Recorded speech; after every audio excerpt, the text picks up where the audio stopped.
He's evil. They have a choice, but they continue to choose the darkest, most evil, and I will say it, evil. He's going to win. Trump's going to win so bad. And evangelicals are going to be conservative evangelicals. We're going to put them in the White House. It's going to be great. Approach to American politics where you celebrate the brutalization of 82-year-old men and the call for assassinations of American generals. Maybe. Whatever Trump calls for, Biden's done worse. How's that? Just put that, just write yourself a note and just keep repeating that.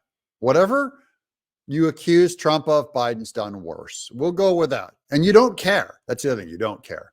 You especially don't care what conservative evangelicals think. Yeah, look, I think that's eloquently put, Joe, and I share your outrage. And I would say it's doubly so for those of us who are the Christian faith, because this is a defamation of the Christian faith. It's doing tremendous injury. You wouldn't know the Christian faith if it came up and you read it in the Bible, which you don't. You represent a leftist, Democrat-oriented, a anti-Trump form of legalism, where they have added a new criteria for what it means to be a Christian evangelical.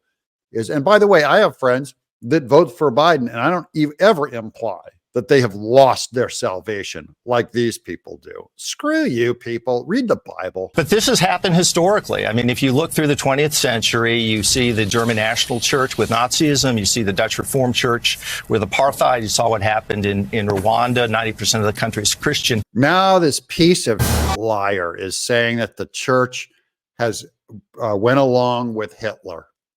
That is such an indictment, you know.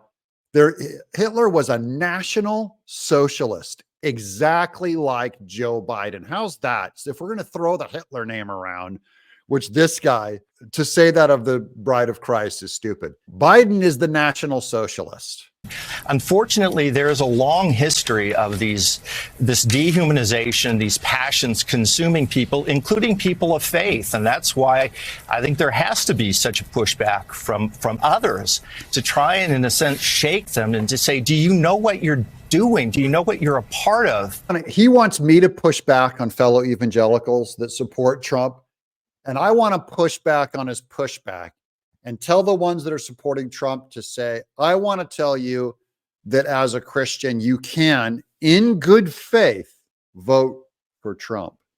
And it does not mean he has to be a Christian at all. You can vote for him if you believe he's going to be good for the state, or if you think he will be good for America, a good leader. America invites your vote. You don't ever have to feel guilty.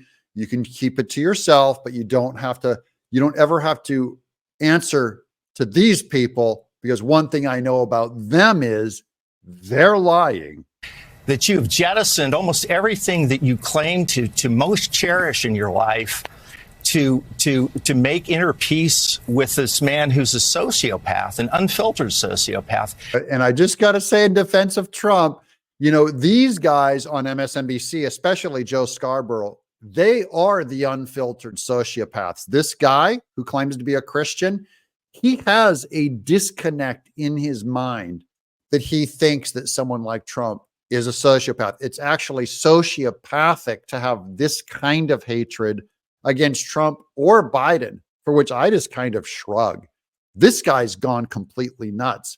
And then to do it in the name of Christ is just, we all know that MSNBC has no interest in Jesus Christ. And he is undisguised. I mean, that's the other thing which you're getting at. He's undisguised in who he is and what he wants to do.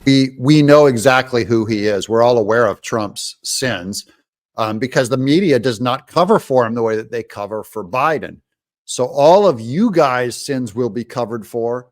On Trump, we know him because he's been opened up in public.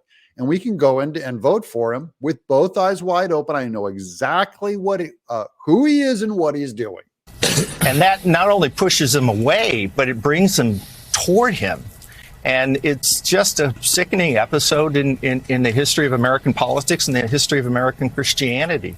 Your mediocre, half-baked, borderline antichrist big evangelical tears are so salty and delicious. I'll be drinking them all day.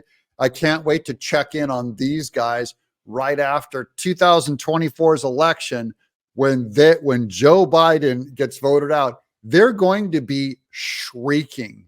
Joe Scarborough is going to completely freak out. They're probably going to stand up and turn to violence and start hunting evangelical Christians again. We've heard this before. We ought to be big enough now to know that this is coming.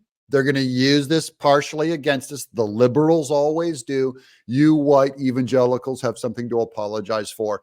Don't apologize to them. Vote with confidence. Trump's our guy. And I do so as a biblical follower of Jesus Christ. And I need to repent, but not for who I vote for. I'm Doug in Exile.